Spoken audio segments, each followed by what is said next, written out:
అందరికీ నమస్కారం.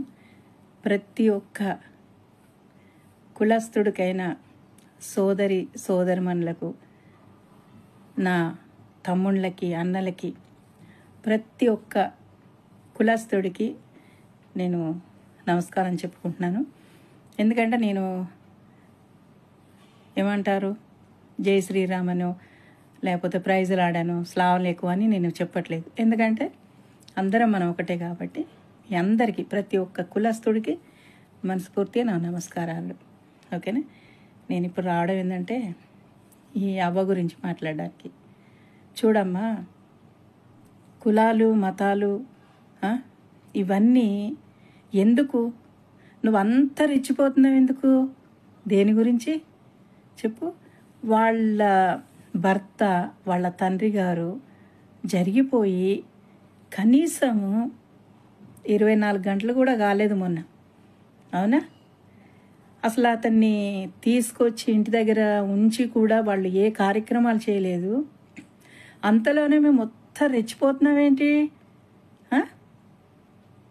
మూతిట్లా పెట్టుకుంటా, ముక్కిట్లా పెట్టుకుంటా, పాస్టర్ గారిని ఎక్కిరించుకుంటూ నువ్వు ఇలాగా అలాగాని ఏదో గొర్రె, మదం ఎక్కిపోయింది గొర్రె, ఇది ఎక్కిపోయింది గొర్రె. గొర్రె కాదు, మదం ఎక్కిపోయింది నువ్వు. నీకు మదం ఎక్కి కొవ్వెక్కి కొట్టుకుంటున్నావు. ఆడదానివి, ఆడదానిలాగా ఉండు, సరేనా? మొగోళ్ళలాగా అహంకారంగా పోకు. అర్థమైందా? మొగోళ్ళు ఎక్కడ పోయినా వస్తారు తెగించుకొని. ఆడదానివి తగ్గించుకొని బ్రతుకు, సరేనా? నువ్వు ఒక అమ్మ కడుపులోనే పుట్టావు కదా. నువ్వు ఒకడికి పెళ్ళానివే కదా, ఒకరికి పిల్లలకు తల్లివే కదా. నీ వీడియోలు నీ కొడుకులు కానీ, నీ కూతుర్లు కానీ, నీ తోబుట్టువులు కానీ, నీ ఫ్యామిలీ చూడట్లా? కొంచెమన్నా నీకు కనికరం ఉందా? అంత దారుణమా? ఏం చూసుకొని అంత పొంగిపోతున్నావే? ఏం చూసుకొని అంత పొంగిపోయి అంత విర్రవీగి మాట్లాడుతున్నావు?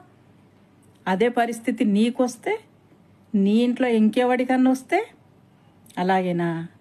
వాళ్ళ కులస్తులు కూడా అలాగే నిన్ను వెక్కిరించి మాట్లాడతారా? తప్పు. నీకు ఉండొచ్చు, తగ్గించుకొని మాట్లాడు, సరేనా? నువ్వు కూడా ఒక దేవుడు సృష్టించనే పుట్టిందానివి, పైనుంచేం ఊడిపడలా. అవునా? నువ్వు పుట్టినప్పుడు నీ కులం ఏంటో తెలుసా అని నీకు అసలు? ఒకసారి నీ ముఖం అద్దంలో చూసుకున్నావా? నీ ముఖం ఎన్ని వంకళ్ళు పోతుందో, ఎంత పోతుందో. ఒక్కసారి నీ అందాన్ని చూసుకో, మళ్ళీ వెళ్ళి అద్దంలా తెలుస్తుంది. ఒకరికి వేలు పెట్టి చూపించే ముందు 4 ఏళ్ళు మన వీపును చూపిస్తున్నాయి, అంతేనా? తను మాట్లాడవచ్చు, పాస్టర్ గారు ఏదైనా తప్పుగా మాట్లాడితే తను అందరికీ ముఖాముఖిగా తను క్షమాపణ చెప్పాడు. సరే, తన కర్మ ఎలాగుందో అలా జరిగిపోయింది. దానికి మిమ్మల్ని ఎవరు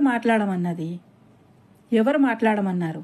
ప్రతి ఒక్క కులస్తుడు చెప్పాడు, సరే ఇలా అయిపోయింది, తన ఆత్మశాంతి కలగాలని.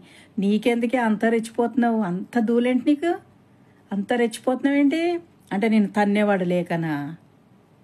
చూడు, ఎవరితోటైనా నువ్వు నాటకాలు ఆడు, నోరు దురద పెడితే గీక్కో కర్రిచ్చుకొని, కానీ భగవంతుడితో మాత్రం నాటకాలు ఆడకు. అర్థమైందా? అదే భగవంతుడు నీకంటూ ఆ బ్రదర్ ఎప్పుడైతే చనిపోయాడో అదే రోజు వరకు నువ్వు భూమి మీద ఉంటావో లేదో కూడా తెలియదు. ఎందుకంటే ప్రతిదీ భగవంతుడు చూస్తూనే ఉంటాడు. అతన్ని ఎక్కిరిస్తున్నావు, కొక్కిరిస్తాను, మరి నీ మూతేమో అంత నువ్వు రత్నకాంతలాగా ఉన్నట్టుగా పద్ధతేనే అదేమన్నా? వాళ్ళు ఒకసారి అంత అదైతే నిజంగా ఇసుక పోస్తే రాలని అంత జనం దుఃఖ సముద్రంలో ఉంటే నీకు కొవ్వొచ్చి నిన్ను నెత్తిలో పెట్టుకుంటారని, నీకు కిరీటం పెడతారని కొవ్వొచ్చి కొట్టుకొని ఏదో బాగుతున్నావు, కుక్క వాగినట్టు. మదమెక్కి కొట్టింది గొర్రె అట, బలిపెక్కిపోయింది గొర్రె అట. నువ్వేమెక్కి కొట్టుకుంటున్నావు మరి? నీకు పిచ్చెక్కి కొట్టుకుంటున్నావు కదా. ఏదో ఎర్రగడ్డ పిచ్చి హాస్పిటల్ నుండి తప్పుకొని వచ్చినట్టు నువ్వు. అది ఎర్రగడ్డ పిచ్చి హాస్పిటల్ నుండి వచ్చిందండి. పిచ్చెక్కి దానికి మెంట్లు వచ్చి ఏం మాట్లాడాలో తెలియట్లేదు, అందుకే అలా వాగుతుంది కుక్క వాగినట్టు. బజారు ముండ బతుకు. ఒంటి మీద బట్టలు కట్టుకున్నావు కదా, ఆడదానిలాగా బతికే, సరేనా? ఎందుకే వాళ్ళు ఏదో శోక సముద్రంలో ఉన్నారు, చాతనైతే ఆత్మశాంతి కలిగి అని 2 నిమిషాలు మౌనం పాటించవే. అంతేగాని ప్రతి ఒక్కడికి ఏలెట్టి చూపెట్టకు. ఎంత పుచ్చుకున్నావేంటి లంచం? ఎంత పుచ్చుకున్నావే లంచం నువ్వు? ఇలా మాట్లాడు అలా మాట్లాడని. దరిద్రపు కొట్టు ముఖం దాన. ఆడదాని ఆడదానిలా బతుకు. నీదో ముఖం, నీదో బతుకు, నువ్వు మనిషివానే. కన్నోళ్ళు కూడా సిగ్గుపడుతున్నట్టున్నారు. ఈరోజు నిన్ను కన్ని పెంచారు చూడు, వాళ్ళు నీ కడుపులో పుట్టినోళ్ళు సిగ్గుపడుతున్నట్టున్నారు. ఎందుకంటే అంటారు చూడు, మీ అమ్మాయి అలా మాట్లాడుతుంది, మీ అమ్మ ఇలా మాట్లాడుతుంది అని. నీ తల్లిదండ్రులని, నీ మొగుణ్ణి, నీ కడుపులో పుట్టినోళ్ళని. వాళ్ళకన్నా కొంచెం తలెత్తుకొని తిరిగేలాగా మాట్లాడు. బేవకుదాన. ఛే, నీ గురించి మాట్లాడడం కూడా వేస్తేనే కుక్క. కానీ భగవంతుడికి తెలుసు ఏం జరిగింది ఏంది అన్నది, సరేనా? నువ్వు చూడలా, నేను చూడలా. పైన అంతా భగవంతుడు చూస్తున్నాడు, కింద భూదేవికి తెలుసు. అర్థమైందా? అంతేగాని ఒళ్ళు కొవ్వెక్కిన దానిలాగా, బురదలో పన్న పందిలాగా కొట్టేసుకుంటున్నావు. అర్థమైందా? వెళ్ళిపో సోషల్ మీడియా నుంచి. నీదో బతుకు, నువ్వు మనిషివి. అబ్బాబాబాబాబా, రత్నాల బొమ్మ వచ్చిందండి మరి ఒయ్యారి. ఛా.